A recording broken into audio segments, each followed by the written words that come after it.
মোৰ মনত ইচ্ছা আছে যে নিযুত মইনা আঁচনিখনৰ প্ৰথম ধন আমি যাতে 1 অক্টোবৰত ৰাইজৰ ছোৱালীসকলৰ আমাৰ কন্যা সন্তানসকলৰ একাউণ্টলৈ আমি পঠাব পাৰোঁ। অৱশ্যে আপোনালোকেও জানে যে নিযুত মইনা আঁচনিখন হ'ল চাইল্ড মেৰেজৰ বিপক্ষে লোৱা এখন আঁচনি, অৰ্থাৎ জেণ্ডাৰ জাষ্টিছৰ কাৰণে লোৱা এখন আঁচনি। সেইকাৰণে ডিগ্ৰী পৰ্যায়লৈকে যিসকল ছাত্ৰী কলেজত যায় কিন্তু তেওঁলোকৰ ইতিমধ্যে বিয়া হৈছে, তেওঁলোকে আঁচনিখনৰ সুযোগ নাপাব।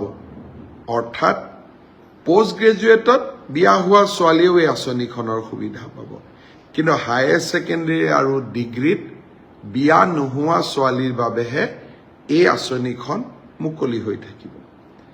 মোক কেতিয়াবা ল'ৰাসকলে সোধে যে মামা আমাৰ কাৰণে একো আঁচনি নাই নেকি?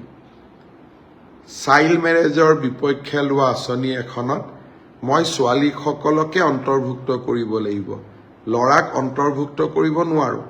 কিন্তু ল'ৰাসকলৰ কাৰণেও মই কি কৰিব পাৰোঁ মই চিন্তা কৰি আছোঁ, আৰু সময়ত মই মোৰ ল'ৰা ভাগিনসকলকো মই ভাল খবৰ শুনোৱাম।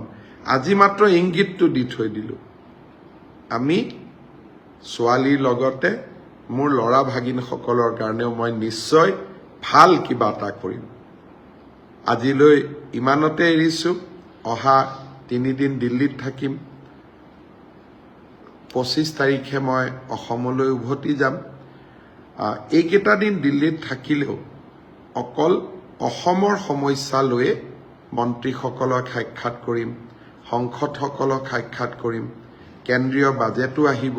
ইয়াৰ মাজতে মই ভাবোঁ যে 25 তাৰিখে অসমলৈ যেতিয়া ঘূৰি যাম, 26 তাৰিখেতো চৰাইদেউ মৈদামক লৈ ভাল খবৰটো পামেই, আৰু ভাল খবৰ যাতে আপোনালোকক দিব পাৰোঁ। বহুত বহুত ধন্যবাদ। আকৌ লগ পাম।